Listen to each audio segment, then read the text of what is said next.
자, 여러분들 반갑습니다. 오늘 루터의 성경 이해 지난 두 주 전에 이어서 두 번째 강의로 진행하고자 합니다. 이제 PPT를 함께 공유하면서 살펴보도록 하겠습니다. 지난번에 이제 루터의 성경 이해를 주로 이제 성경이 이제 어떤 속성을 가지느냐, 뭐 성경의 권위 이제 여기서부터 출발해가지고 쭉 살펴봤었는데 이제 이제 오늘은 이제 루터의 성경 이해가 이제 실제로 어떻게 그죠? 실제로 어떻게 이제 그가 성경을 이제 신앙생활 속에서 다루었고, 그리고 또 성경을 어떻게 읽었고, 그리고 더 나아가서 성경을 어떻게 가르쳤고, 또 성경을 번역하는 일까지 나가게 되었는가, 이제 그거를 중심으로 해가지고 살펴보도록 하겠습니다. 그래서 이제 그 작업을 하기 위해서 이제 우선적으로 이제 이 성경이 이제 종교개혁 이전에 이제 15세기 독일 사회에서 어떻게 이해되었었는가, 어떻게 사용되었었는가, 이제 거기에 대해서 이야기하고 난 다음에 이제 종교개혁자로서 루터가 성경을 어떻게 이제 생각하고 성경을 어떻게 대했고 자기 자신의 신앙생활 가운데 성경이 어떤 역할을 했는가, 그리고 더 나아가서 성경을 이제 비텐베르크 대학의 교수로서 어떻게 가르쳤고 또 성경을 어떻게 번역하게 되었는가, 이제 거기까지 한번 살펴보도록 하겠습니다. 그래서 이제 우리가 먼저 이제 15세기 후반에 그죠? 15세기 후반에 이제 독일 사회에서 성경은 어떻게 이해되었는가, 어떻게 이제 활용이 되었는가, 거기에서부터 한번 출발해 보도록 하겠습니다. 자, 15세기 후반이라고 했는데 사실은 뭐 중세 전반에 걸쳐서부터 시작합니다. 중세 대부분의 유럽인들은 이제 어, 물리적으로, 그러니까 환경적으로 이제 성경을 구매해서 지닐 수는 없었다라고 하는 게 일반적인 이해입니다. 이제 그 이유는 뭔가 하니까 이제 생각보다 우리가 생각하는 것보다 훨씬 문맹률이 높아서 이제 대부분 중세인들에게는 책이 굉장히 낯설었다.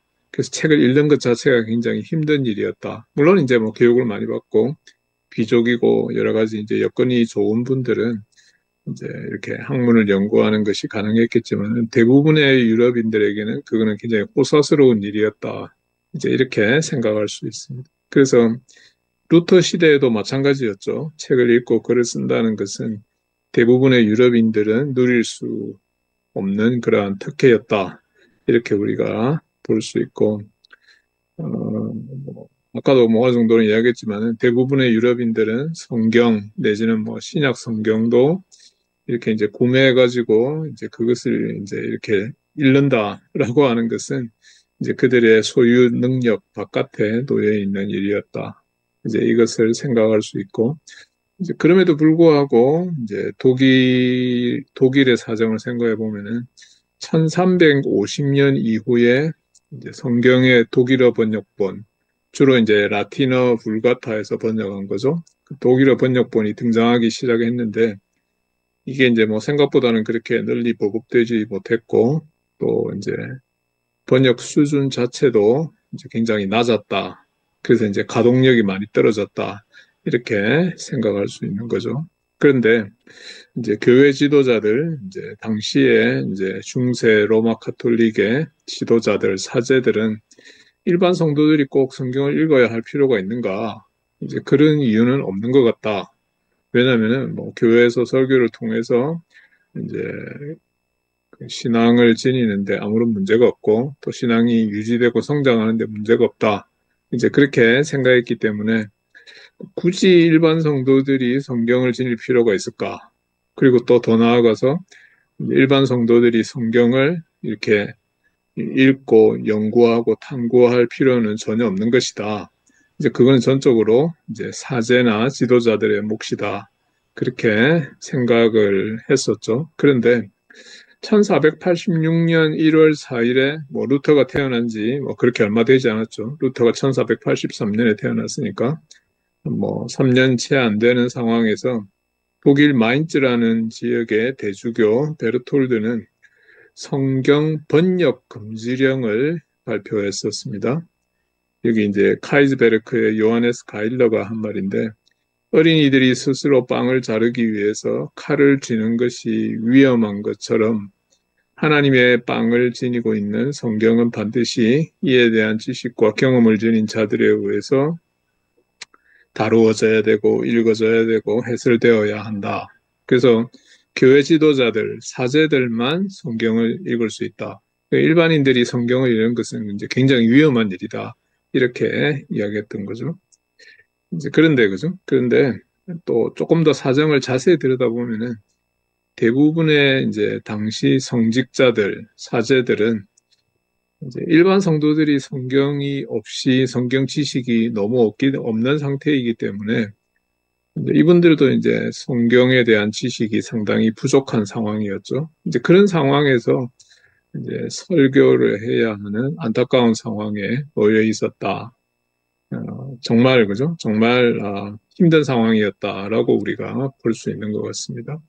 이런 상황에 대해서 루터는 뭐라고 말했는가 하니까 이제 성경을 잃어버렸기 때문에 대부분의 설교자들이 이제 성경 그 자체에 대해서 설교하는 게 아니라 이제 교회에서 성자들이 어떤 삶을 살아갔는가, 이제 그 성자들 가운데 어떤 사람들은 이제 굉장히 신앙적으로 또 여러 차원에서 많은 사람들의 모범이 되는 그러한 탁월한 삶을 살았던 성자들이 있다라고 할 것 같으면은 이제 그 사람들의 삶을 이제 설교하는 것 말고는 다른 것을 설교할 수 없었다라고 그렇게 비판했었던 거죠. 이런 이제 성경의 무지, 이제 성경에 대한 탐구가 부족한 결과로서 이제 당대의 설교는 그냥 미사의 성찬을 통해 주어지는 은혜를 받기 위한 일종의 예비 작업에 머물렀다. 정말 안타까운 일이죠. 이제 개신교는 사실은 이제 하나님 말씀을 전하고 성경에 나타난 하나님의 가르침을 전하는 것이 가장 주된 것인 반면에 중세 로마 가톨릭 교회는 미사를 통해 가지고 하나님의 신비로운 은혜가 주어진다. 그게 이제 가장 중요한 것이었죠. 근데 그 점에 있어서 이제 루터하고 이제 중세 로마 가톨릭 교회는 이제 이 성경관에 있어서 결정적인 차이가 있었다. 이렇게 우리가 볼 수가 있을 것 같습니다. 자, 두 번째 단락으로 넘어가겠습니다. 이제 두 번째 단락은 루터의 유년 시절에 루터가 성경을 어떻게 이제 대했는가. 이제 그 부분을 살펴보겠습니다. 그 이제 앞에 백그라운드가 15세기 후반 독일 사회에서 성경은 사실은 대부분의 사람들은 성경을 이제 보지도 못했고 읽지도 못했고 잘 알지 못하는 그런 상황이었는데, 그러면 루터가 15세기 후반에 태어나가지고 이제 이렇게 자라났는데, 루터는 성경을 어떻게 접하게 되고, 성경을 어떻게, 그죠? 성경을 어떻게 이제 읽게 되고, 이제 이런 부분들에 대해서 두 번째 단락에서 한번 살펴보겠습니다.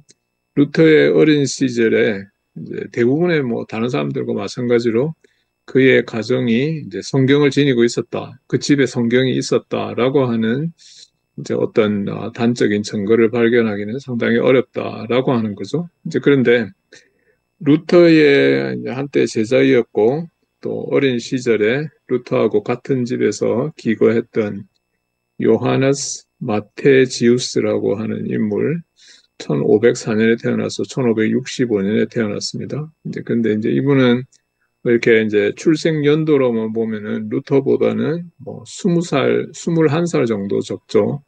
이제 이분의 사진을 제가 찾을 수 있어서 그죠? 이분의 초상화를 여기에 제공합니다.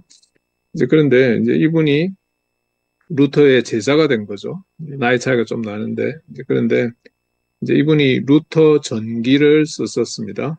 그래서 루터가 이제 만스펠트라고 하는 도시에서 초등학교 시절을 보내면서 이제 십계명도 배우고 사도신경도 배우고 그리고 주기도문을 배워서 암송했다. 이렇게 이제 증거하고 있는 것을 볼 수 있습니다.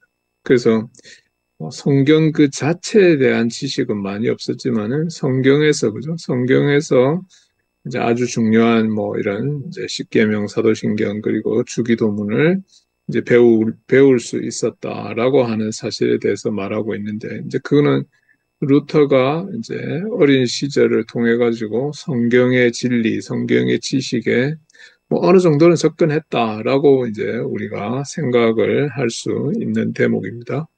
자, 루터가 14살이 되었을 때 이제 그는 이제 만스펠트가 아니고 막테부르크라고 하는 곳에서 이제 공동생활형제단, 그죠? 이거 이제 원래 이제 네덜란드 지역의 데벤타 거기서부터 출발했는데 이게 이제 뭐 남쪽으로 이제 프랑스 쪽으로도 내려오고 그리고 이제 동쪽으로 이제 독일 쪽으로도 퍼져가게 되는 이제 굉장히 이제 중세 후기 내지는 중세 말기에 이제 굉장한 영성 운동을 일으켰던 게 공동생활 형제단인데 나중에 이제 뭐 칼빈도 그죠? 칼빈도 이 공동생활 형제단에서 생활한 적이 있는데 루터도 이 공동생활 형제단에서 수도원 생활을 시작했던 거죠. 그 이제 수도원에 가서 생활을 하게 되면서 이제 루터는 성경을 읽기 시작하고 또 성경 읽기에 근거해서 이제 기도하고 이제 그런 식으로 이제 영성을 배우고 영성을 익히고 실천할 수 있게 되었다. 그래서 이제 이 수도원 생활이 루터가 성경을 어떻게 보면 이제 처음 접하게 되고 성경 읽는 게 중요하다. 또 성경을 읽고 난 다음에 그 성경 말씀에 근거해서 이제 기도하는 것을 배우게 되었다라고 하는 거죠. 그리고 이제 막테부르크라고 하는 것을 떠나가지고 아이제나흐는 원래 이제 루터가 출생한 곳이죠. 또 루터가 사망한 곳이기도 한데 이제 거기에서 요하네스 브라운이라는 분, 이분은 제가 사진을 못 찾아가지고 사진을 올리지는 못했습니다. 1450년에서부터 1516년까지 살았던 분인데 루터보다도 뭐 한 30살 이상 많은 분이죠. 근데 이제 이분을 통해서 이제 성경을 그냥 읽는 정도가 아니라 이제 성경의 의미가 무엇인지, 성경에서 하나님이 뜻하는 바가 무엇이고, 성경을 통해서 우리가 어떻게 하면 하나님을 기쁘시게 해드릴 수 있고, 뭐 여러 가지 이제 좀 더 교리적인 지식, 교리적이고 실천적인 그러한 지식을 추구하게 되는 것을 이 브라운이라고 하는 분을 통해서 배우게 되었다. 이 사실이 알려져 있습니다. 그리고 이제 1501년이죠. 1501년은 이제 루터가 18살이 되는 해였죠. 그래서 이제 그때 이제 루터도 이제 다른 사람들과 마찬가지로 이제 뭐 대학에 에르푸트라고 하는 이제 곳에 대학에 진학하게 되었는데 이제 이 대학에 진학하게 되면서 뭐 이제 대학의 여러 스승들 그리고 또 대학에 함께 또 진학한 여러 친구들, 동료들을 통해 가지고 이제 성경에 대한 그 경외감 내지는 뭐 사랑이 한층 더 이렇게 높아지고 심화되었다. 그래서 그렇게 전기에서 말하고 있는 것을 볼 수 있습니다. 그죠? 마테지우스의 전기에서 말하고 있는 것을 볼 수 있고, 그리고 이제 대학에 진학해서 이제 아우구스티누스 수도원에서 이제 지나게 되었는데, 이제 거기에서는 그 수도사들이 이렇게 이제 돌아가면서 정기적으로 성경을 낭독하는 시간이 있었죠. 이제 그거는 이제 1287년에 이제 세워진 이제 수도원 규칙에 의해서 수도원의 이제 수사들은 매일, 그죠? 매일 성경을 낭독한다라고 하는 것이 이제 그런 룰이 정해졌기 때문이었죠. 그래서 이제 루터가 그걸 통해 가지고 이제 수도원 공동 생활하면서 이제 성경을 읽고 성경을 듣고 하는 것이 이제 이렇게 이제 자기 삶의 패턴 가운데 하나로 자리를 잡게 되었다. 이제 이것을 우리가 생각할 수 있습니다. 그래서 성경을 근면하게 읽고 또 이 거룩한 책이 사력 있게 낭독되는 것을 이제 듣고 상세하게 연구하라라고 하는 이 모토, 이게 이제 1287년에 제정된 수도원 규칙에서 나오는 거죠. 이제 그런 모토에 따라서, 그런 룰에 따라서 이제 성경을 더욱 사랑하고 또 성경을 체계적으로 대하고 성경을 더 깊이 있게 읽고 또 열정적으로 이제 읽게 되었다. 그야말로 이제 루터가 성경의 사람으로, 그죠? The Man of Bible로 이제 바뀌어져 가는 그러한 모습을 우리가 여기에서 확인을 할 수 있는 것입니다. 이제 그러다가, 그죠? 그러다가 이제 마침내 루터는 이제 개인 소장용으로서의 이제 붉은색 가죽으로 된 라틴어 성경, 그 당시에는 불가타라고 불렀죠. 지금은 이제 뭐 영어로 월게이트 그렇게 부르는데, 라틴어 성경을 불가타라고 부르는데, 이 불가타라고 하는 이 단어는 원래 라틴어로 대중적인, 통속적인 그런 말이죠. 그래서 이제 교부들 가운데 제롬이라고 하는 분, 히에로니무스라고 하는 분이 이제 성경을 이제 원어인 히브리어와 헬라어로부터 라틴어로 번역을 하게 되어서 이제 그 당시에 히브리어와 헬라어를 알지 못하는 사람들도 이 성경을 읽을 수 있게 이제 되었다. 그래서 통속적인 언어인 라틴어로 번역이 되었다라고 해서 불가타 그렇게 부르게 되는데 이제 이 성경을 루터가 이제 개인적으로 소장을 하게 된 거죠. 그러니까 이제 루터가 얼마나 좋았을까, 얼마나 이걸 갖다가 이제 뿌듯하게 생각했을까라고 하는 걸 우리가 여기에서 생각해 볼 수 있는데, 이제 그 결과로서 루터는 이제 이게 이제 자기 손에 쥐어지고 자기가 이걸 이제 개인적으로 지니게 되니까 더 성경을 열심히 읽게 되고 더 성경에 이제 탐닉하게 되었다라고 하는 사실을 우리가 여기에서 이제 자연스럽게 생각을 할 수가 있는 부분입니다. 뭐 정말 루터는 이제 자기가 성경을 언제든지 그죠? 그냥 뭐 수도원에서 이제 성경을 낭독하는 그런 시간에만 성경을 이렇게 듣고 읽는 게 아니라 자기가 원하면 언제든지 뭐 낮이나 저녁이나 밤이나 뭐 언제든지 성경을 읽을 수 있었다라고 하는 그 사실에 대해서 이제 굉장히 뿌듯하게 생각하고 이제 그야말로 이제 성경에 그죠? 성경에 완전히 이렇게 젖어드는 그러한 삶을 살 수 있게 되었다. 이제 그게 결국은 이제 종교개혁의 원동력이 되었다라고 하는 것은 우리가 이제 부인할 수 없는 그러한 부분이다. 이렇게 생각을 할 수 있을 것입니다. 그래서 성경을 이렇게 이제 굉장히 열심히 읽으니까 성경을 아주 사랑하고 너무 열심히 읽으니까 이제 주위의 대부분의 그죠? 대부분의 사람들, 뭐 자기 스승이나 아니면 뭐 같은 친구나 이런 사람들은 이게 좀 이렇게 좀 탐탁지 않게 생각한 거죠. 왜냐면은 중세의 분위기 자체가 성경 그 자체에 그렇게 몰두할 필요가 있느냐라고 하는 게 그 당시의 분위기였기 때문입니다. 그래서 여기 이제 제가 이제 여기 PPT에 이제 작성해 놓은 대로 루터가 당시에 공부하던 에르푸르트 대학에서 이제 많은 사람들이 루터가 성경을 너무 열심히 이제 읽고 탐닉한다라고 할 때 이제 그의 열정에 대해서 이게 오히려 이제 다른 사람들이 이제 어떻게 보면 조금 뭐 시기심 이런 게 일어났던 거겠죠. 그래서 여러 사람들이 이제 루터를 비난하기도 했고 루터가 이제 그 대상이 되기도 했는데 이제 대신에 이제 뭐라고 이야기하는 거니까 성경은 굉장히 이제 조악한 그러한 이제 책 아니냐. 그거 말고 학문적으로 굉장히 세련되고 스콜라적인 그러한 글들을 읽고 연구하는 게 대학에서 당연히 해야 되는 거 아니냐. 이제 이렇게 루터를 권면하기도 했었습니다. 그래서 이제 어떤 경우가 발생하게 되었는가 하니까 루터가 너무 성경을 열심히 읽으니까 그의 수도원 친구들이 이제 루터의 성경을 빼앗아 버린 적도 있었던 거죠. 그래서 이제 루터는 이제 성경을 뭐 빼앗기게 되니까 뭐 그렇다고 해서 성경을 읽는 것을 멈출 수는 없으니까 이제 도서관에 들어가가지고 이제 성경 읽기에 더욱 몰입했다.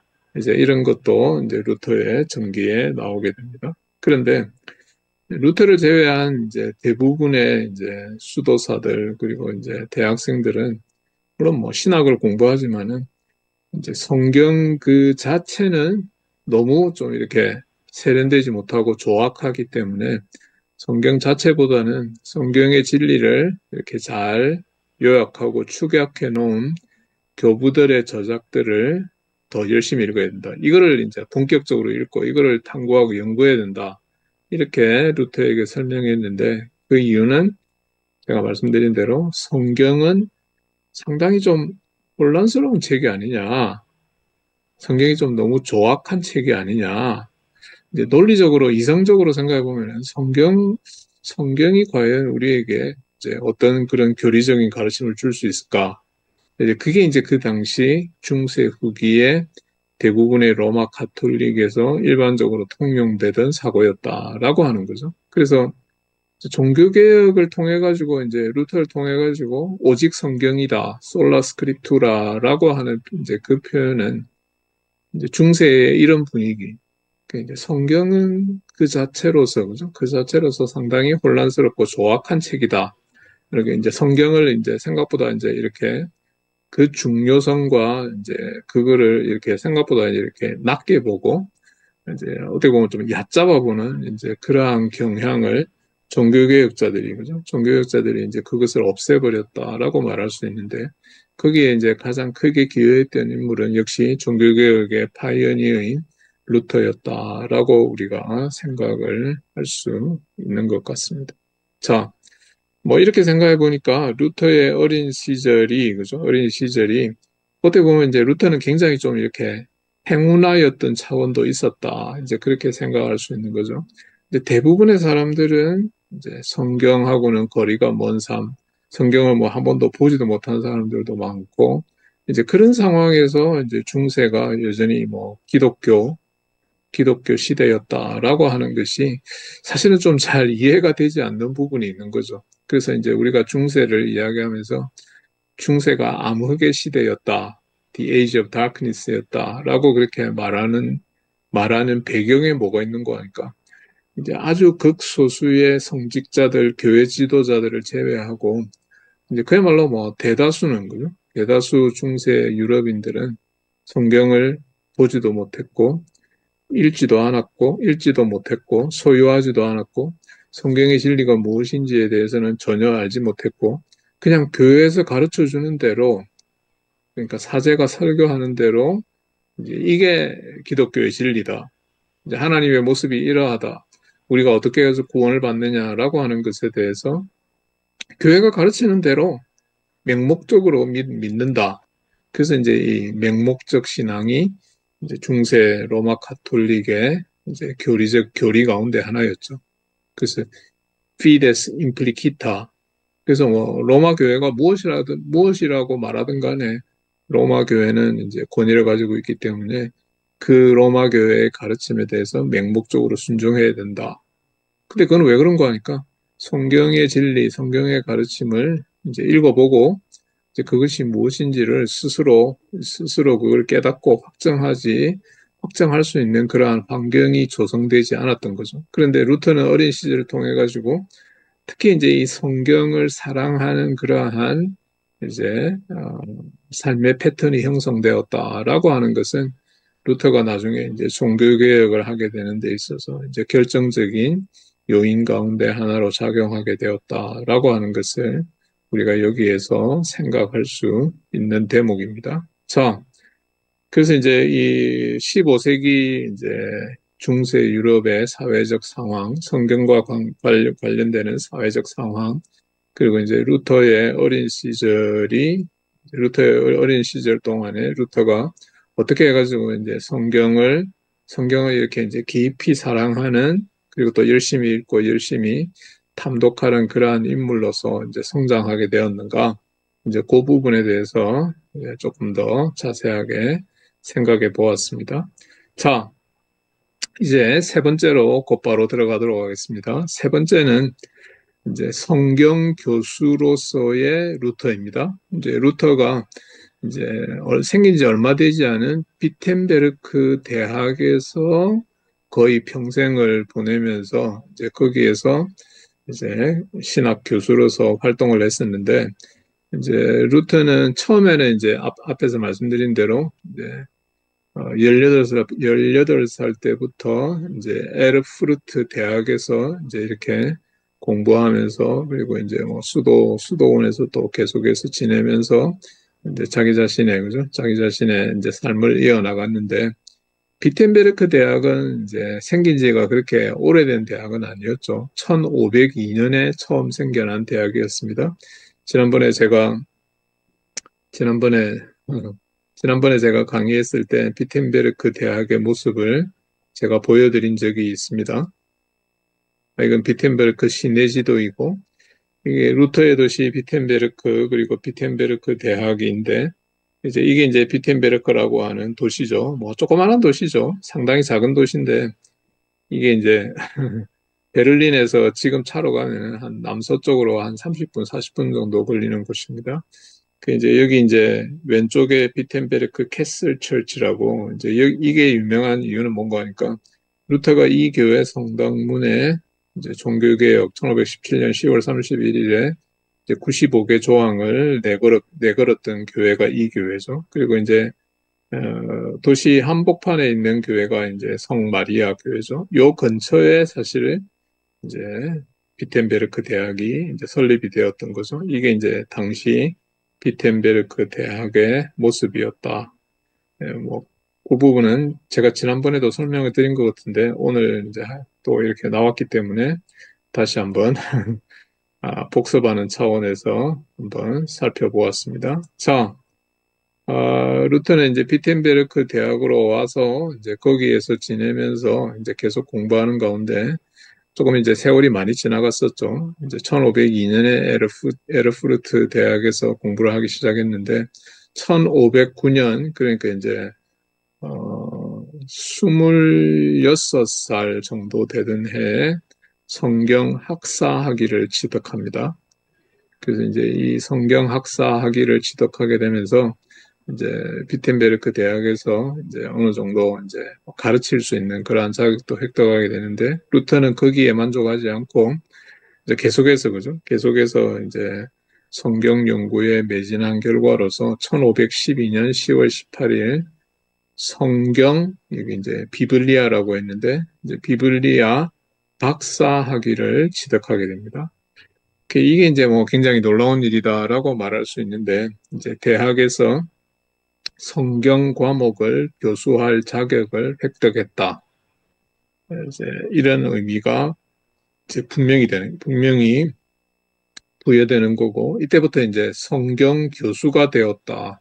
이렇게 말할 수 있는 거죠. 그래서 이제 뭐 이건 어떻게 보면 이제 루터가 이제 누릴 수 있었던 놀라운 특권이다.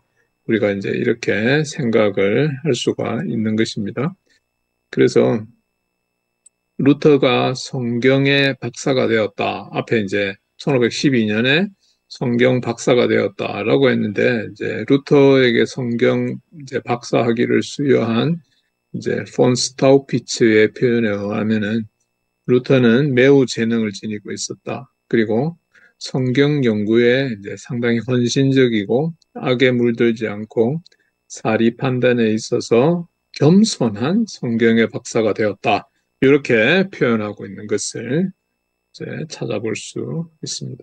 그래서 루터가 어린 시절부터 이제 다른 사람들과는 달리, 그죠? 이제 성경을 굉장히 좋아하고 사랑하고 열심히 읽고 그렇기 때문에 루터의 성경 지식이 다른 사람들보다도 굉장히 뛰어났다라고 하는 것은 어떻게 보면 이제 뭐 너무 당연한 것인데 이제 루터의 성경 사랑, 성경 연구에 대한 그러한 몰입, 그것이 결국은 루터를 성경 박사로 만들었고 또 비텐베르크 대학의 교수, 성경 교수가 되게 했다. 이렇게 우리가 생각할 수 있습니다. 1512년에 이제 성경 교수로서 활동을 하기 시작했고 1513년에서부터 1515년까지 첫 번째 강의를 하게 되는데 이제 시편을 강의하게 됩니다. 그래서 이제 원래는 이제 중세 그 전통적 방식을 따라가지고 이제 시편을 중세 뭐 대부분의 이제 성경 교수들이 그렇게 했듯이 이제 시편을 우화적으로 해석하는 게 이제 그게 일상적이었죠. 이제 우화적으로 해석한다라고 할 때 이거는 어떤 차원인가 하니까 이제 그보다 훨씬 이전에 교부들이 사실은 이제 성경을 우화적으로 해석하는 게 일반적이었죠. 그래서 교부들의 해석을 가지고 와가지고 그들이 이제 어떻게 이제 시편을 우화적으로 해석했는가. 뭐 그 부분은 어떻게 보면 이제 뭐 설명하고 또 이제 그거를 반복하는 차원이 이제 두드러진다라고 말할 수 있는데 처음에는 이제 그렇게 했는데 이제 점차적으로 이 본문 자체가 더 소중한 거 아니냐. 본문 자체를 문자적으로 해석하는 게 우화적인 해석보다 훨씬 더 우선적이어야 된다. 그래서 본문을 문자적으로 해석하고 본문이 말하려고 하는 그 의도를 먼저 파악하고 난 다음에 우화적이고 윤리적인 해석이 있어야 된다라고 하는 차원에서 이제 본문을 더 문자적이고 역사적으로 해석하는 그런 이제 해석을 시도하게 되면서 우화적 해석이라고 하는 거를 이게 뭐 교부들이 했었고 이게 이제 뭐 로마 가톨릭 교회의 전통적인 방식이지만은 이제 그거는 루터는 이거는 이제 문자적 해석보다는 우리가 이제 이 부분을 그죠? 이 부분을 이제 이렇게 우화적으로 해석하는 거는 성경의 진리 자체에 이제 직접적으로 나아가는 길을 막는 것이다. 이제 그렇게 생각했기 때문에 루터는 결국은 이 우화적 해석을 포기하게 되었던 거죠.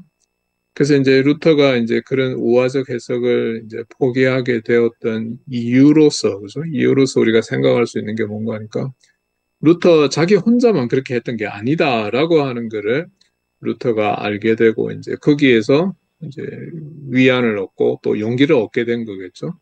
그래서 이제 중세에 이제 여러 신학자들이 이제 그런 주장을 한 사람들이 있다라고 하는 것을 루터가 깨닫게 된 거죠. 세인 빅터 리차드라는 분, 이제 이분의 그죠? 이분의 모습이 약간 좀 찾기는 힘듭니다. 그죠? 이분은 언제 태어났는지 뭐 명확하지는 않고 1173년까지 살았던 분입니다. 이분의 이제 초상화라 그러기는 그렇고 이제 이분의 모습을 이제 그려놓은 것을 우리가 여기에서 이제 제가 찾아보니까 이제 이런 게 나오는데 뭐 어떻게 생겼다라고 하는 것을 이제 파악하기에는 조금 어려움이 있는 게 사실이죠. 근데 이제 이분이 이제 성경에 대해서 이제 뭐라고 이야기했는가 하니까 성경의 권위에 의해서 확정되지 않은 모든 진리는 의심되어야 한다. Suspecta est omnis veritas, quam non confirmat scriptuarum octoria.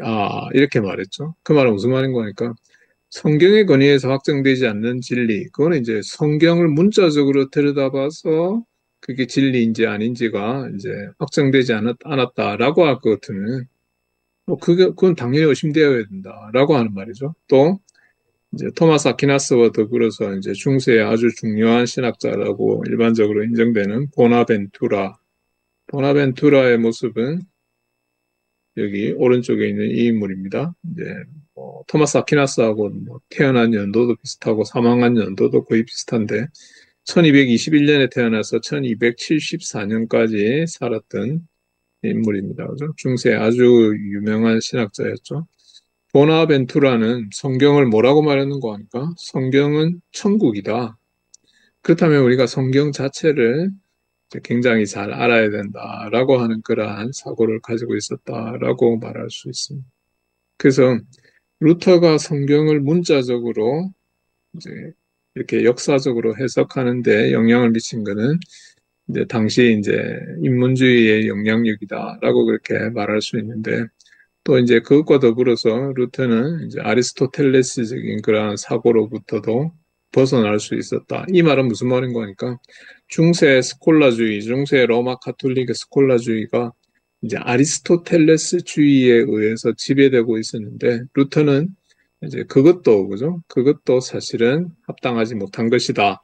라고 그렇게 생각을 하고 이제 거기에서부터 벗어나려고 했었다라고 하는 것을 우리가 여기에서 확인할 수 있는 대목입니다. 자, 루터가 이제 신약 성경을 이렇게 번역해가지고 소위 말하는 이제 9월 성경을 번역해서 내놓은 게 1522년 9월이었는데 이제 이게 이제 뭐 굉장히 성공적으로 많이 판매되고 또 계속해서 이제 인쇄가 되어졌다라고 할 때 뭐 루터가 이제 거기에 또 자극을 많이 받은 것도 사실이겠지만은 루터가 그냥 신약 성경만 번역하고 구약 성경은 번역하지 않았을 거다. 뭐 그렇게 생각할 수는 없는 거죠. 그래서 이제 루터가 구약 성경 번역에 착수했는데 이제 이게 그죠? 이게 신약 성경 번역하고 조금 이제 다른 차원이 있는 거죠. 그게 뭔가 하니까 신약 성경은 루터가 이제 로마 가톨릭에 의해서 정죄를 받아가지고 할 수 없이 이제 바르트부르크 성에 이제 혼자서 칩거하면서 거기에서 그죠? 거기에서 신약 성경을 번역했기 때문에 자기 혼자 한 것이었죠.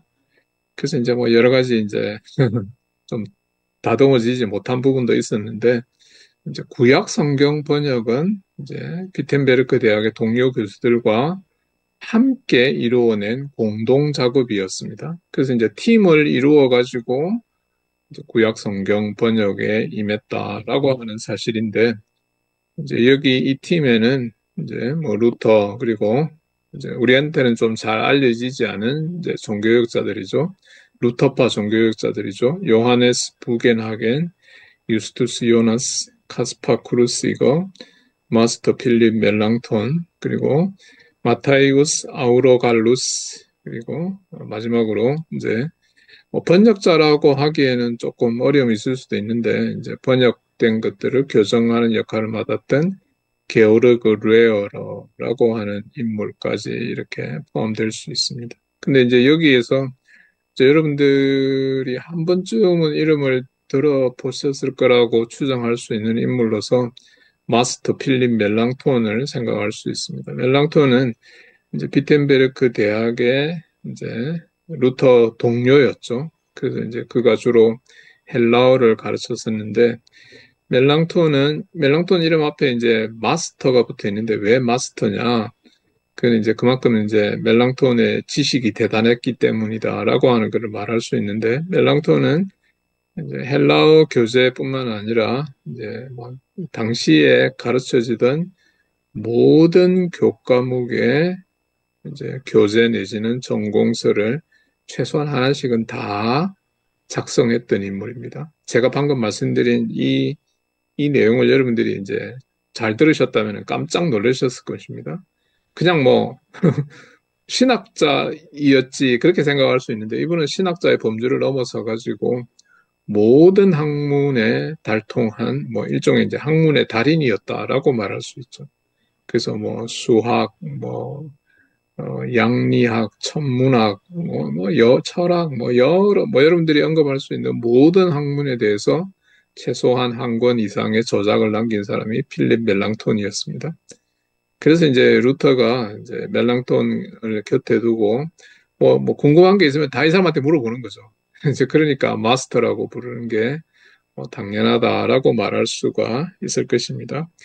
이 모임은 일주일에 한 번 정도 모였는데 한 번 모이면 이제 뭐 몇 시간 이렇게 논의를 하고 했었는데 루터가 모임의 의장격으로 활동을 하면서 이제 뭐 이렇게 이제 사람들에게 뭐 이제 어떻게 번역을 할 건지 이제 그 계획을 세우고 또 뭐 분담을 하고 이제 그렇게 하면서 이제 번역의 전 과정을 총괄했다라고 볼 수 있는데 이제 루터도 이제 사실은 이제 그 구약 성경에 대한 유대인들의 주석에 이제 굉장히 이제 박식한 사람이어서 유대인들의 본문주의에 집중해서 이제 유대인들은 그러면 이제 어떻게 그죠? 어떻게 이제 구약 성경을 이제 이해하는가? 이제 그 부분에 대해서 이제 굉장히 많은 이제 노력을 하고 또 이제 시간을 많이 할애했었습니다.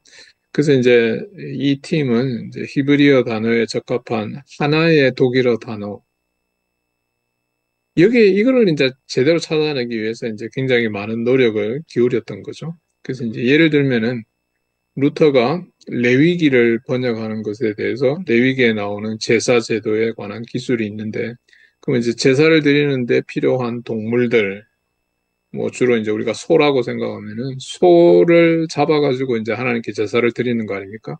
그럼 이제 소를 잡는다라고 할 때 소의 여러 부위들이 결국은 이제 다 등장하게 마련인데 이걸 이제 어떻게 히브리어로 번역해야 될까? 자기는 잘 모르는 거죠. 자기가 무슨 뭐 대장간에서 일하는 저기 부족간에서 일하는 사람도 아니고 그랬기 때문에 이제 시장으로 나간 거죠. 연구실에서 나와가지고 시장에 가서 이제 물어본 거죠. 그래서 뭐 이런 부위들은 뭐라고 부르는지 그래서 이제 제사와 관련한 적합한 단어를 찾아내기 위해서 루터가 엄청나게 시간을 많이 들이고 공을 많이 들이고 노력을 많이 했다라고 하는 것을 이제 알 수 있는 부분입니다. 그죠? 그러면 이제 신약 성경이 9월 성경으로 이렇게 먼저 출판이 1522년 9월에 되었는데, 그렇다면은 이제 그 신약 성경은 그냥 그대로 놔뒀느냐? 그건 아니죠.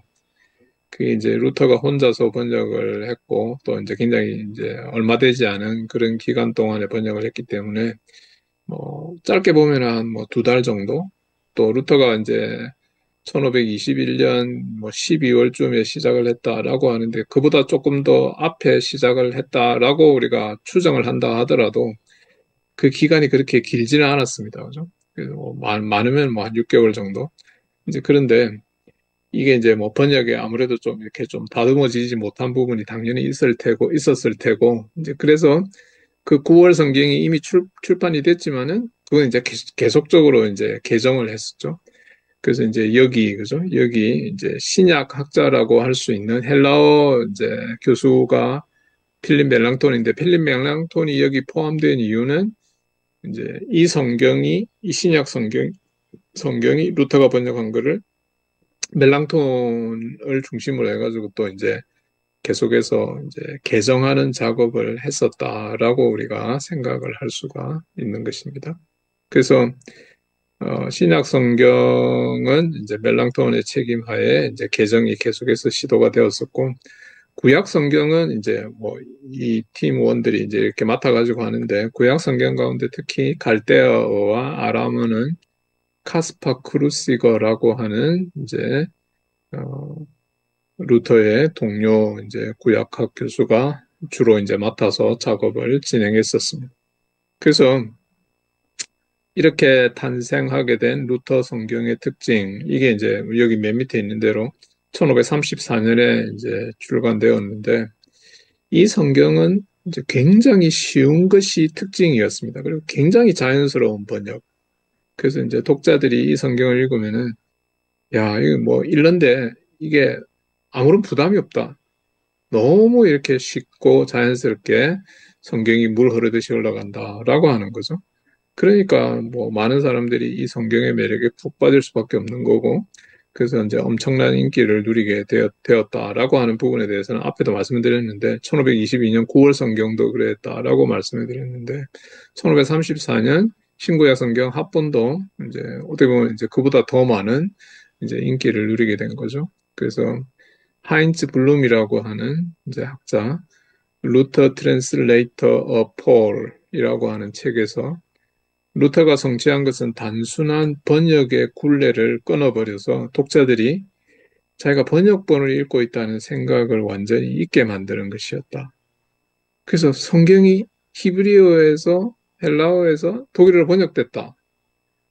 이제 그런 어색함을 전혀 느끼지 않도록 이 루터 성경이 이제 그렇게 공을 많이 들이고 노력을 많이 해서 만들어진, 그죠? 만들어진 성경이었다라고 하는 거죠. 그래서 이제 이 루터의 번역은 살아있고 일상생활에 접목되는 자연스러운 독일어 표현을 찾아내는, 그야말로 뭐 고도로 예술적이고 발전되고 탁월한 번역이었다라고 우리가 평가할 수 있는 것입니다. 그래서 이제 이 번역이 이제 구약을 번역하고 신약을 개정하는 이 작업이 이제 굉장히 세월이 많이 걸렸겠죠. 우리가 생각할 수 있는데, 이제 추론할 수 있는 대로. 그래서 1522년 9월에 신약 성경이 번역돼 가지고 나왔고, 1534년, 그러니까 이제 10년이 훨씬 지난 기간이죠. 12년 정도 지나서 작업을 아주 오랫동안 한 끝에 이제 1534년에 드디어 신구약 다 합쳐서 이제 독일어 성경이 출간이 되어졌습니다. 그래서 이제 이 번역해서 출간된 이제 루터 성경 1534년이죠. 그래서 이제 이게 그 성경의 이제 안쪽 내지 첫 번째 부분입니다. 그래서 이제 주로 이제 타이틀이 나와 있는데, 이 타이틀을 이제 자세히 보면 이제 루터가 저자였다라고 하는 것을 말하고 있는 걸 볼 수 있는데, 이 성경이 소장되어 있는 곳은 루터 하우스입니다. 루터 하우스라는 말은 이제 루터가 이제 비텐베르크 대학의 교수로 있으면서 이제 살았던 기거했던 집이죠. 그 집이 이제는 뭐 거의 박물관처럼 그렇게 되었다. 그래서 루터 하우스다라고 그렇게 부르는 것을 볼 수 있습니다. 그래서 이제 루터가 비텐베르크 대학이 사실은 어디 있었는가 하니까 제가 지난 시간에 이제 여러분들에게 지도를 잠시 보여드린 적이 있는데 거기로 잠깐 돌아가 보겠습니다. 거기 이제 돌아가서 보면은 예, 이게 이제 비텐베르크 도시이죠.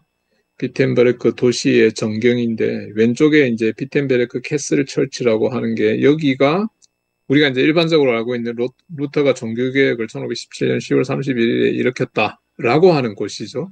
근데 이제 그 의미는 무슨 의미인가 하니까 이제 이 교회 이제 입구 문에다가 이제 95개 조항을 작성해가지고 이렇게 이제 포스트를 한 거죠. 이제 그걸 통해 가지고 이제 종교개혁이 시발되었다. 그래서 이제 이 교회를 이제 굉장히 중요한 교회로 또 대부분의 이제 관광객들도 이제 이 교회를 방문합니다. 그죠? 그런데 시내 한복판에 있는 교회는 여기 가운데 있는 이제 성마리아 교회입니다. 그죠? 이 성마리아 교회 인근에 비텐베르크 대학이 이제 세워졌고 그리고 이제 루터가 살던 곳도 여기에서 이제 그렇게 멀리 떨어지지 않은 곳이었습니다. 그죠? 제가 추정하기에 요 인근에 어디에 있지 않았나 싶은데 이제 루터 하우스가 지금 여기에 있는 거죠. 그래서 이제 거기에 이제 루터 바이블이 소장이 되어 있다. 원본이 소장이 되어 있다. 이제 그렇게 생각을 그렇게 이제 우리가 볼 수 있고 자, 성경 번역자로서 여기에서 루터의 번역에 나타난 두 가지 원칙이 있다.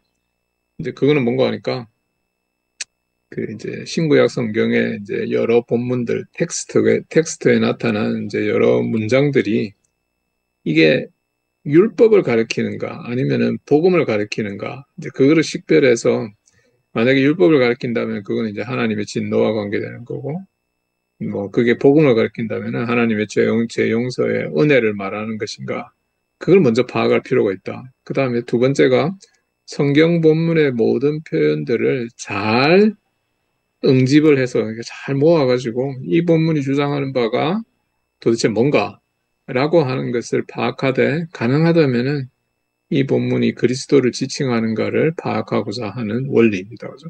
그래서 이제 그리스도 중심적 성경 해석 내지는 성경 번역의 원리이다.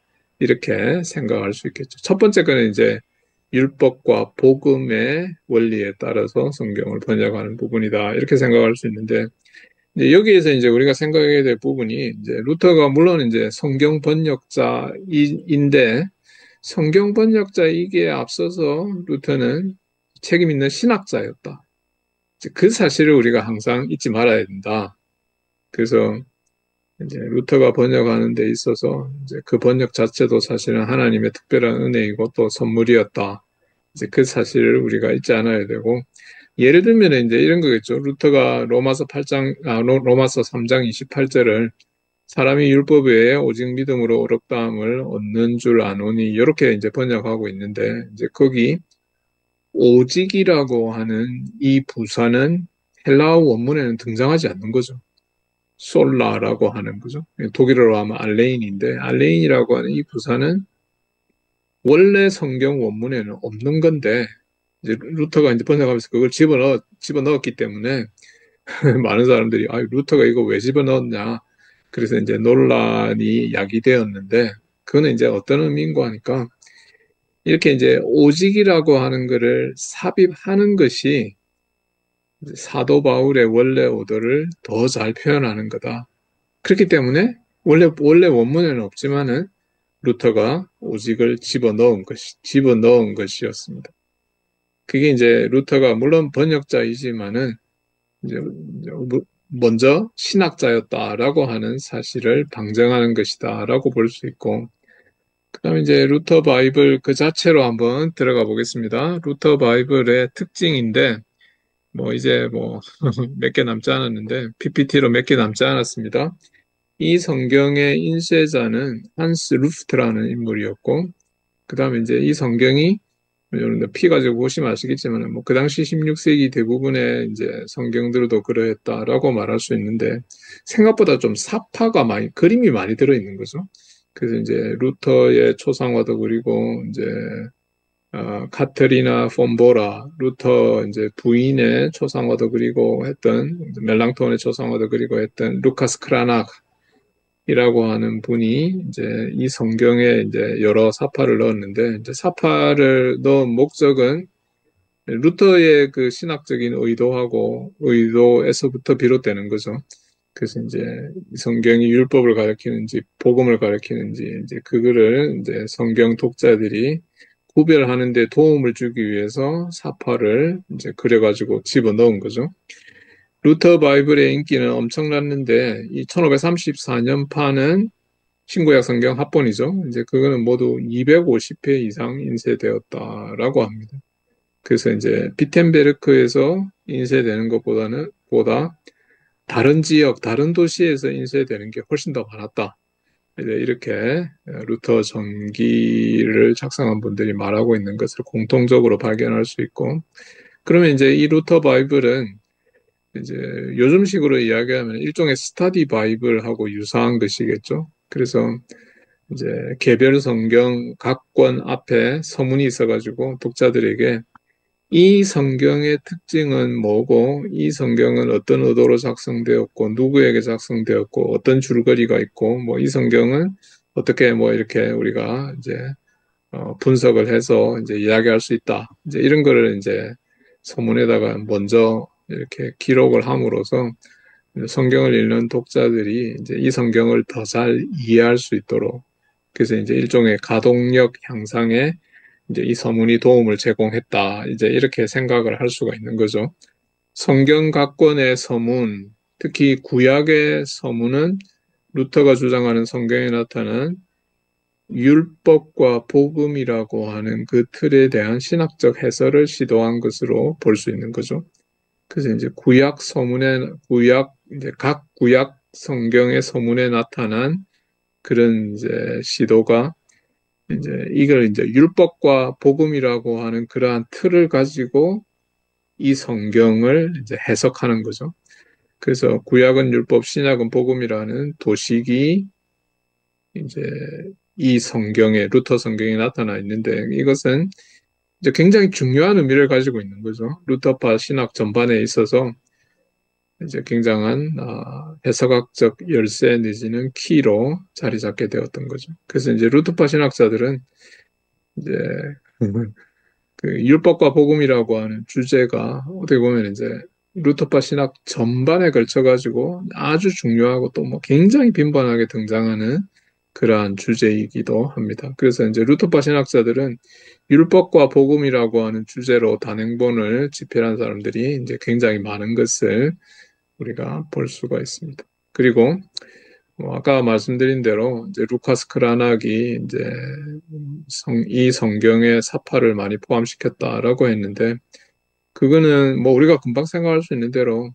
성경이 그러면 성경에 그림이 있다라고 하는 거는 성경에 뭐 스토리가 있든지 어떤 뭐 교리적인 가르침이 있든지 이제 그런 부분들을 독자들이 좀 더 쉽게 이해할 수 있도록 이제 도와주는 거죠. 이제 흥미를 유발시켜서 이제 그런 목적으로 이제 이 사파들이 포함이 되었다라고 말할 수 있는데 성경에 이제 뭐 그룹이라고 하는 천사들이 나타난다. 뭐 이사야에도 등장하고 그러는데 이제 그런 그룹이 어떤 천사들이었을까? 어떤 모습을 가지고 있었을까? 이제 사람들이 이제 상상을 해보기 마련인데 이제 그런 그림을 그려가지고 이제 사파를 거기에 그죠? 거기에 집어넣어서 이제 독자들에게 흥미를 유발하고 이제 도움을 주었다라고 하는 것을 생각해 볼 수 있습니다. 1522년 9월 성경에는 루카스 크라나흐가 요한계시록을 중심으로 21개 정도의 사파를 그려 넣었고 1534년 이제 구약 성경에는 모두 117개의 그림이 포함되었습니다. 그래서 이제 뭐 다 합쳐 놓으면은 뭐 21 더하기 117 그러면은 이제 138 뭐 그 정도 되겠죠. 뭐 생각보다 많다라고도 말할 수 있는데 1534년 루터 성경 첫 페이지, 뭐 창세기 1장이겠죠? 이제 거기에는 세상을 창조하시는 성부 하나님의 모습이 묘사되어 있는데, 물론 이제 뭐 이 부분은 뭐 중세 여러 신학 서적에도 많이 등장하는 그러한 표현, 그러한 그림이다라고 말할 수 있는데, 루터 성경에 이제 그런 모습, 성부 하나님이 이제 세상을 창조하시는 모습이 묘사되어 있고, 이게 이제 뭐 첫 번째 페이지 전체를 다 차지할 정도로 이제 전면에 그림이 그려져 있는데, 이제 그거를 제외하고 나머지 사파들, 그 뒤에 나오는 이제 본문들에 나타난 사파들은 상대적으로 이제 작은 크기로 그려져서 이제 이렇게 삽입이 되어 있는 것을 볼 수 있습니다. 근데 이제 이 그림과 관련해 가지고 특이한 점은 뭔가 하니까 루터 성경 가운데 신약 성경은 물론 이제 요한계시록 중심으로는 이제 사파가 들어 있는데 복음서와 바울서신에는 사파가 전혀 포함되어 있지 않았다라고 하는 게 특이하고 전체적으로 보면은 그죠? 이 성경 이 신구약 성경 합본 전체에는 성부 하나님을 묘사하는 그림이 19번, 그리고 예수 그리스도를 묘사하는 그림이 11번 이렇게 들어 있는 것을 볼 수 있습니다.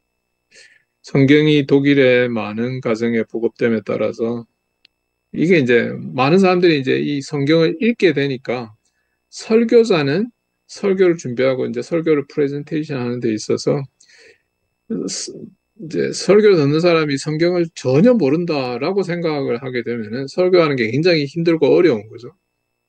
근데 이제 설교를 듣는 사람이 성경의 내용을 많이 알고 있다라고 생각하면은 설교하기가 그만큼 이제 그 중압감 이런 게 이제 좀 사라지는 거죠. 그래서 이제 설교를 하는 데 있어서 이제 투자해야 할 노력과 시간이 상대적으로 경감되기 시작했다. 뭐 이거는 이제 뭐 장점도 있고 단점도 있는 것이다라고 생각할 수 있는데 루터는 설교를 듣는 회중이 올바르게 설교를 듣는 것의 중요성을 강조했던 거죠. 그래서 어떻게 설교를 제대로 들을 수 있느냐? 먼저 성경을 알아야 된다. 그렇기 때문에 모든 사람이 성경을 읽을 수 있도록 이제 라틴어로 되어 있는 불가타를 독일어로 번역하는 게 필수적이었다. 이렇게 루터가 생각을 했던 것을 볼 수 있습니다. 그래서 종교개혁이 결국은, 그죠? 결국은 일반 성도들에게 성경을 되돌려 주었던 거죠. 그래서 이제 종교개혁의 모토 가운데 사실은 첫 번째 모토가 솔라 스크립투라, 오직 성경. 그 오직 성경이라고 하는 게 도대체 뭘 말하는 거냐? 모든 사람이 성경을 다 지니게 되고 성경을 볼 수 있고 성경을 읽고 이해하게 된다라고 할 것 같으면은 거기에 사실은 우리 기독교의 참된 모습이 있는 게 아니냐. 로마 카톨릭은 이제 성경을 사람들의 손에 쥐어주지 않았기 때문에 로마 카톨릭이 사람들이 성경을 모른다. 그렇게 생각하니까 자기도 모르는 사이에 성경적 진리로부터 이탈하게 되었다. 그래서 비성경적인 교의들을 여기저기에서 이제 생산해 내게 되었던 것을 볼 수 있는 거죠. 그래서 뭐 면죄부도 뭐 로마 카톨릭이 사실은 이제 그 내용은 굉장히 이교도적인 건데 그거를 뭐 이렇게 실천에 옮기게 되면서 로마 카톨릭이 많은 비난을 받게 되었고 루터는 이제 그 문제 때문에 사실은 그 문제를 95개 조항에서 본격적으로 다루고 있는 것을 우리가 확인할 수 있는 것입니다. 자, 마지막으로 살펴보는 부분입니다. 루터 바이블의 뭐 영향력이다. 그렇게도 말할 수 있는데, 각 가정에서 성경 읽기를 특별히 루터는 권장하기를 원했죠. 그래서 이거를 이제 권장하고 돕기 위해서 좀 세월이 많이 지나갔습니다. 그죠? 1579년이니까 루터가 사망한 지 30년이 훨씬 지나서였죠. 미카엘 에이클러라고 하는 분이 이제 가정에서 성경 읽기와 또 가정에서 기도하는 데 필요한 기도 핸드북을 발간했습니다.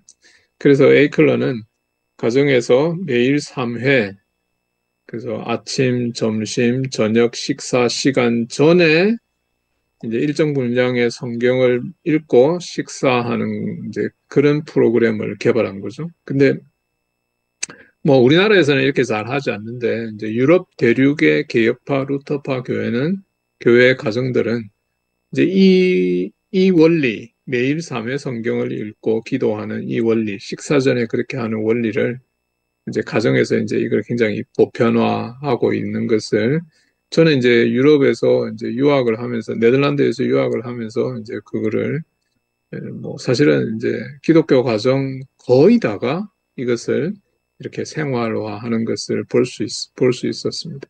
우리나라도 그렇게 되면 이제 뭐 굉장히 좋을 것이다라고 생각이 되는데 이제 뭐 그런 걸 이제 갑자기 도입하면은 또 뭐 여러 가지 또 뭐 좀 힘든 부분이 있는 거는 사실이겠죠. 그래서 에이클러의 이 모든 프로그램은 궁극적으로 회개를 촉진하고 사죄에 대한 확신을 지닐 수 있도록 돕는 것이었다. 그 말은 무슨 말인가 하니까 성경을 이렇게 매일 읽고 성경 지식이 이제 이렇게 증가하게 되면은 성경을 통해서 하나님께서 이제 말씀하시기 때문에 내 삶에 있어서 뭐가 잘못됐는지를 깨닫고 또 그리고 하나님의 은혜가 내 죄를 용서해 주신다라고 하는 그러한 확신을 지닐 수 있게 된다. 근데 이제 이 모든 것은 결국은 에이클러라고 하는 사람이 원래 루터가 이야기했던 것, 가정에서 성경 읽기를 권장하는 그런 프로그램을 어떻게 보면 이제 뭐 반복한 것이다, 재소환한 것이다, 이제 그렇게 생각을 할 수 있습니다. 성경이 많이 보급되고 이제 성경 지식이 이제 증가하게 되면서 성경에 대한 더 깊은 지식을 추구하는 수요가 두드러지게 정대되었다. 이 말은 무슨 말인가 하니까 성경을 뭐 아예 소장하지도 않고 성경을 읽지도 않는 상태에서는 교회에서 설교를 들으면은 저 설교가 뭐 당연히 다 맞겠지. 이제 그렇게 생각할 수밖에 없는 거죠. 근데 이제 성경을 지니고 있고 성경을 읽고 성경에 대한 그런 지식이 생기게 되니까 사람들이 이 성경 내용 가운데 어떤 거는 참 내가 잘 이해가 잘 되지 않는다. 이거 어렵다. 그런데 이제 그렇게 되면 그렇게 될수록 성경에 대한 궁금증이 더 증대되는 거죠. 그래서 이제 이런 수요를 만족시키기 위해서 이제 경건서적 또는 이제 요리문답서가 필요하게 되었고, 이제 그래서 이제 루터는 이제 이런 차원에서 여러 다양한 서적들을 많이 이제 집필하고 또 출간했던 것을 우리가 루터의 전기들을 통해서 확인할 수 있는 대목입니다. 마지막입니다. 루터는 또한 예배에 사용되는 찬송가를 위한 찬송시를 작사하기도 했었습니다. 37편의 찬송시를 루터가 작사했는데 그 찬송시라고 하는 게 찬송가로 불리워지는데 그 찬송시가 사실은 성경의 본문, 성경의 내용을 기반으로 해가지고 이제 만들어졌기 때문에 서로 성경을 잘 모르는 사람이라도 이 찬송시를 계속해서 듣고 부르다 보면은 자연스럽게 이제 성경의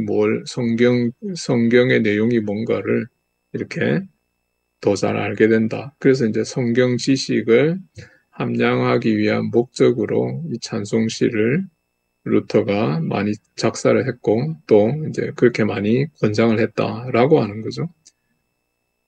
그래서 이제 뭐 독일 미사라고 하는 이제 글을 봐도 이제 그런 내용들이 나오는 것을 우리가 확인을 할 수가 있는 대목입니다. 자, 뭐 2주 전에 이제 루터의 성경 이해해가지고 이제 루터가 성경을 어떻게 이해했는가를 이제 성경의 속성 내지는 이제 그 교리적 차원을 중심으로 살펴봤다면은 오늘은 루터가 이제 개인적으로, 그죠? 어린 시절부터 해가지고 개인적으로 이제 성경을 어떻게 대했고, 성경을 어떻게 가르쳤고, 그리고 더 나아가서 성경을 어떻게 번역하는 일에 열중함으로써 종교개혁이 더 확장되고, 이제 성경이 정말로, 그죠? 정말로 우리 개신교 신앙의 가장 핵심적인 것이다, 라고 하는 것을 루터가 그걸 깨닫고, 또 그 일을 위해서 루터가 얼마나 많은 노력과 공을 들였는가. 루터가 정말 성경의 사람이었다라고 하는 사실을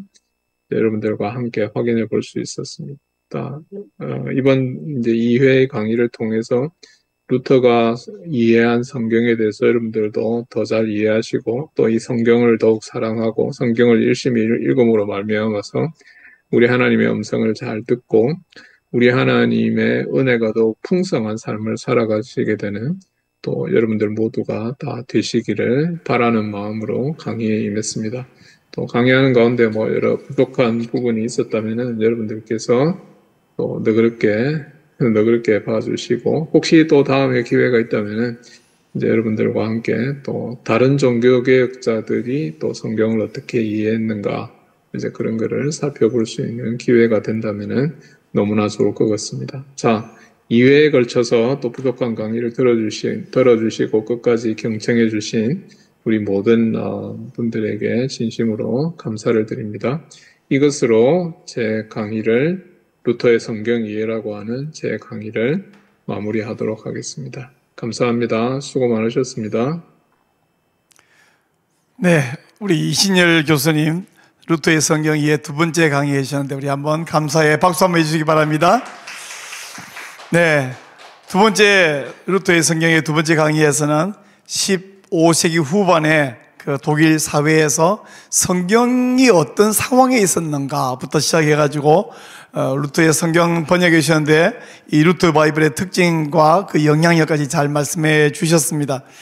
그 15세기 후반 루터가 처음 유년 시절에는 한마디로 성경과 너무나 동떨어진 신앙생활, 성경 자체를 소지할 수도 없었고 구입할 수도 없었고 또 문맹률은 높아서 일반 성도들은 성경을 줘도 읽을 수도 없고 번역도 안 돼 있고 심지어는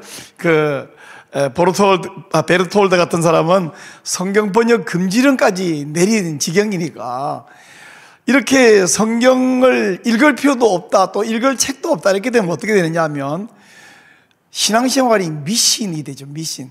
그래서 자기 속이 옳은 대로 갈 수밖에 없는 그런 상황이었습니다. 근데 그때는 성경이 없었고 읽을 수가 없었고 읽지도 못하게 했기 때문에 성경이 무지했고 신앙생활이 미신이 되었다 한다면 오늘날은 성경책이 너무 많아가지고 오히려 또 읽을 책이 너무 많아갖고 스마트폰만 보지 성경책도 안 보는 상황이 되어서 스스로가 미신 종교를 만들어가고 있지 않는가 이런 생각이 듭니다.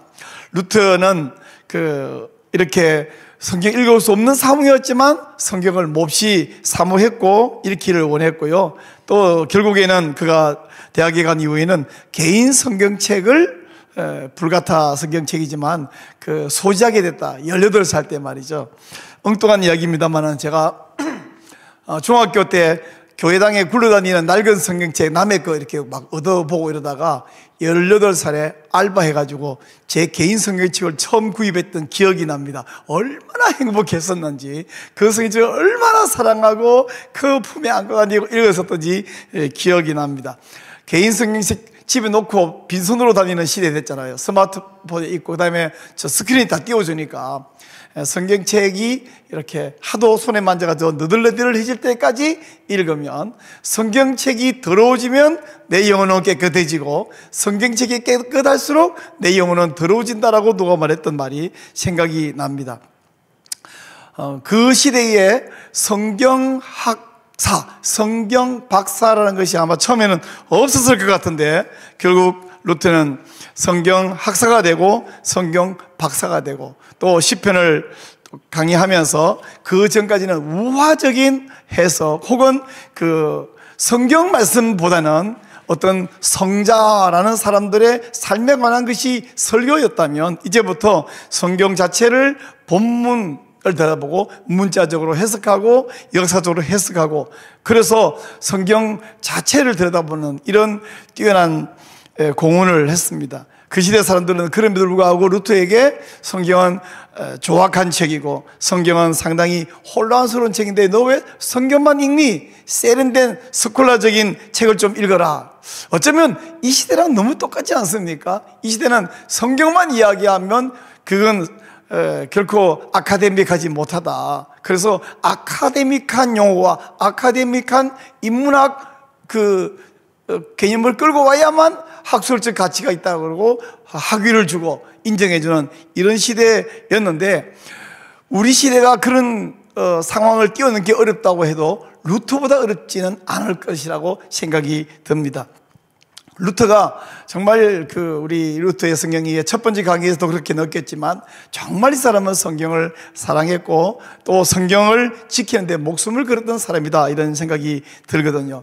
우리가 지금 모든 성경의 신적권이 수호 운동협회로 모였고 강의를 하고 강의를 듣고 있는데, 성경의 신적인 디바인 오소리티를 지키는 여기에 그냥 설렁설렁이 아니라 루터가 심혈을 기울였고 루터가 인생을 바친 것만큼만 된다고 하면 이 시대 우리 성경 지킬 수 있다는 생각이 듭니다.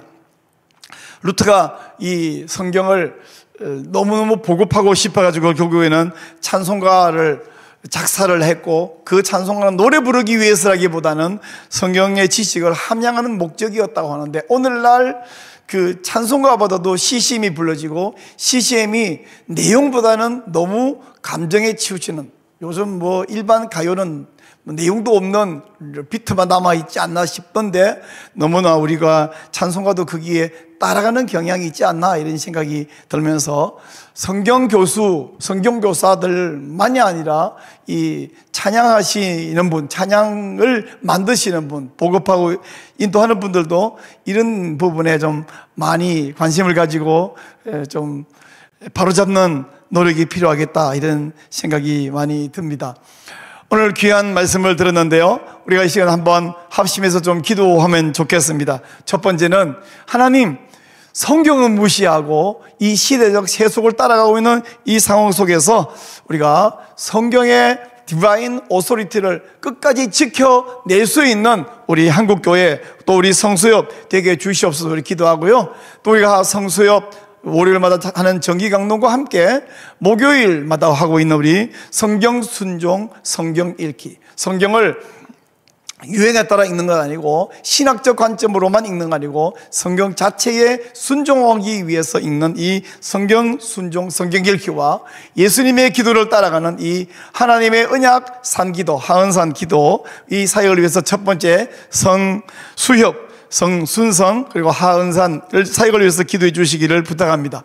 두 번째, 또 우리 성경을 수호할 뿐 아니라 이 거룩한 방파제 역할을 계속 잘 감당해야 되는데, 이를 위해서 몇 가지 기도 제목을 부탁드립니다.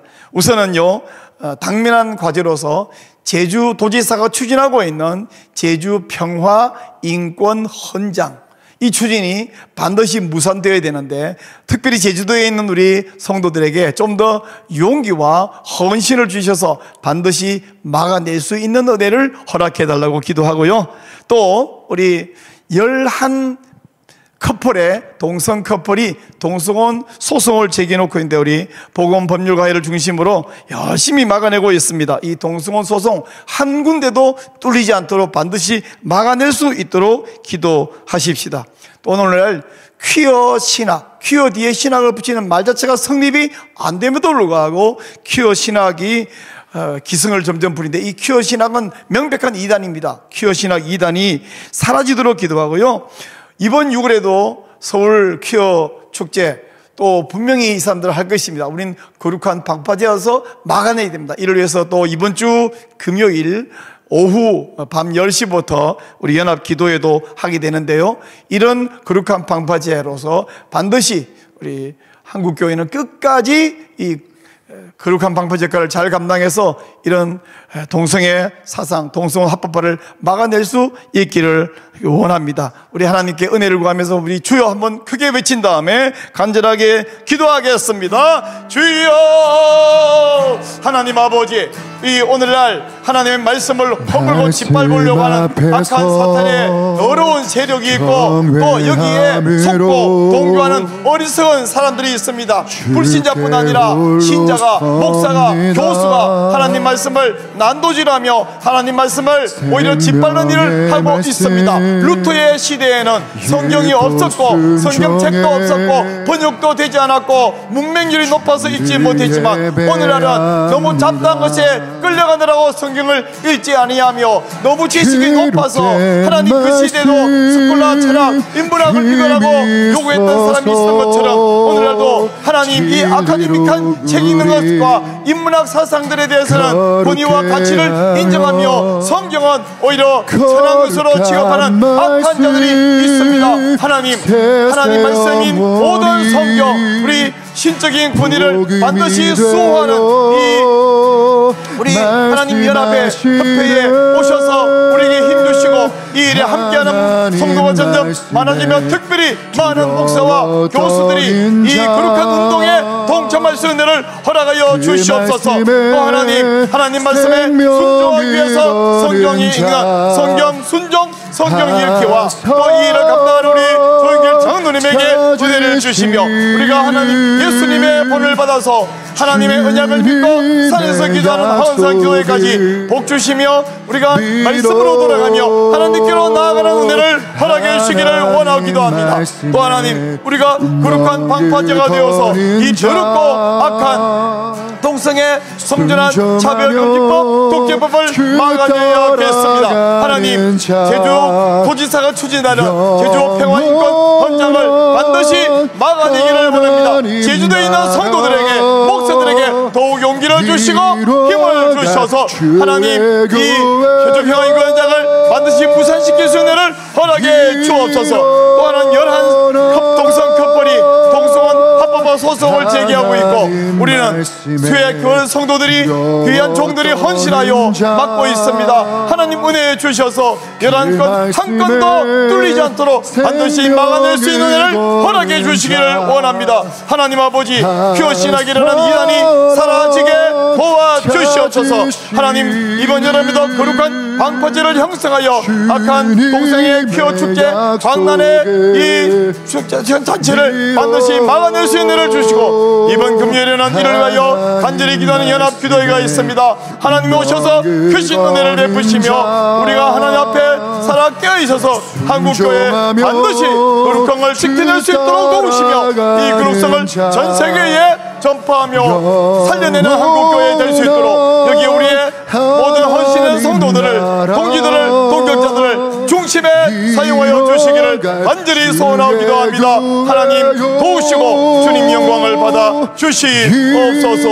하나님 감사합니다. 하나님 감사합니다. 오늘도 귀한 강의로 우리를 깨우쳐 주시되 성경이 우리의 생명을 다시 한번 확인해 주셔서 감사드리옵나이다.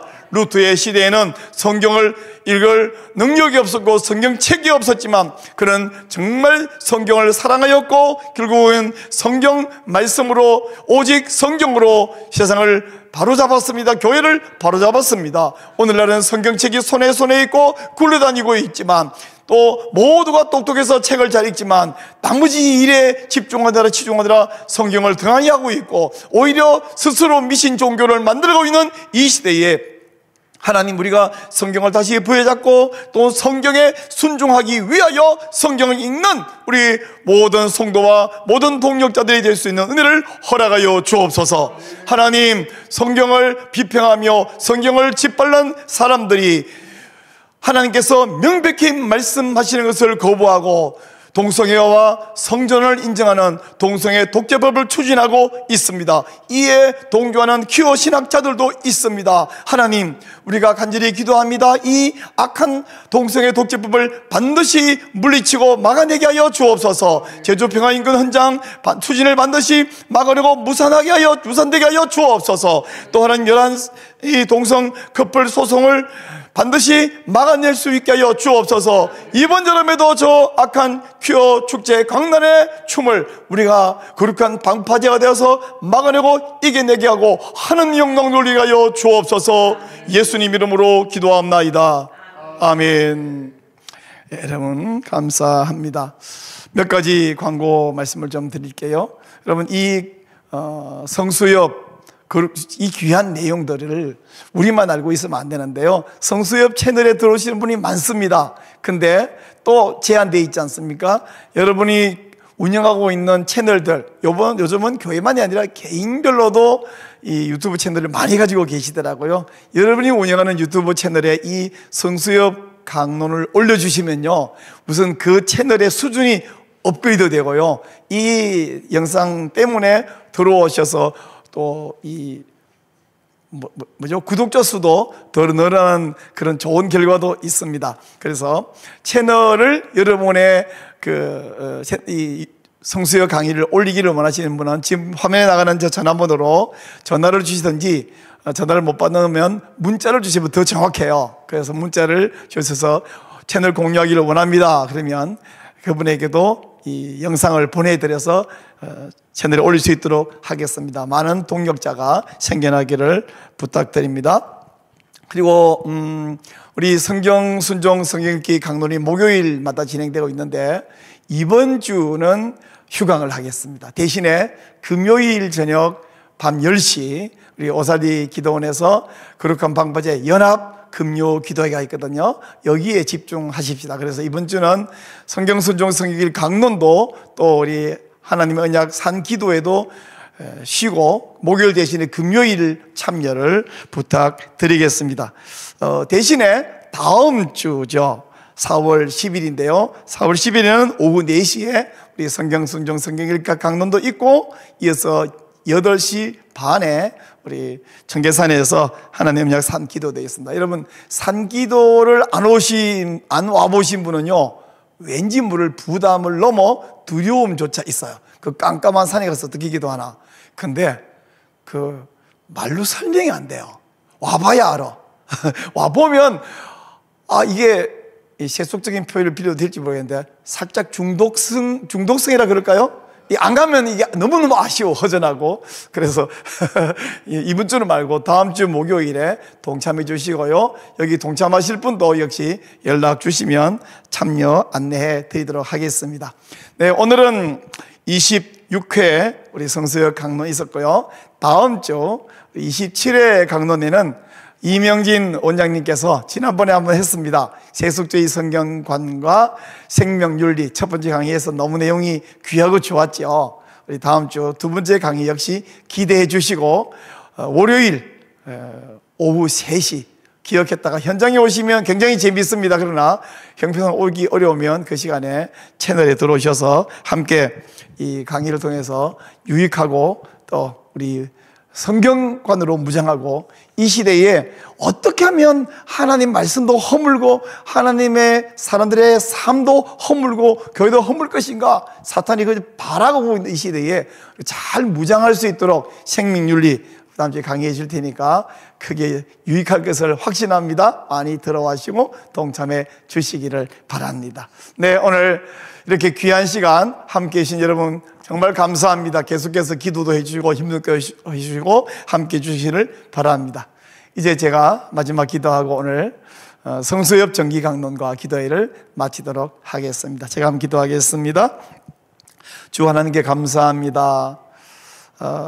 사탄이 발악하고 어리석은 사람들이 거기에 동조하고, 심지어 하나님의 사람들, 심지어 목사들을 가르치는 신학 교수들, 남보다 더 공부도 많이 했고 남보다 더 똑똑한 분들이 어쩜 앞서서 하나님 말씀을 난도질하고 성경은 말씀 아니라고 하고 많은 사람을 미혹하고 있는 이런 시대에 우리에게 은혜 주셔서 모든 성경에 신적 권위 수호 운동협회를 만들게 하시고, 또 이렇게 매주 월요일마다 성수협 정기 강론을 하게 해주신 것을 감사드리옵나이다.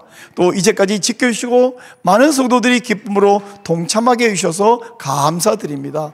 오늘도 하나님이 은혜를 주셨습니다. 하나님께 영광 돌려드립니다. 우리 현장에 와서 동참한 분들에게 큰 은혜를 베풀어 주시고, 채널에서 함께 동참한 모든 성도들에게도 복 내려 주시며, 이후에 더 많은 분들이 이 강의를 사모하여 와서 이 강의를 듣고 서로에게 공유해주고, 그래서 이 거룩한 운동이 펼쳐지게 하여 주시옵소서.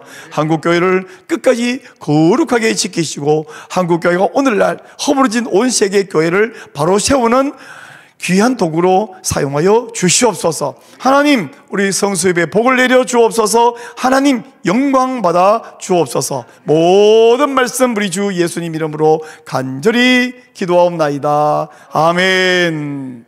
하나님 영광 돌립니다. 하나님 감사합니다. 우리 하나님께 영광의 박수 올리겠습니다. 우리 하나님 감사합니다.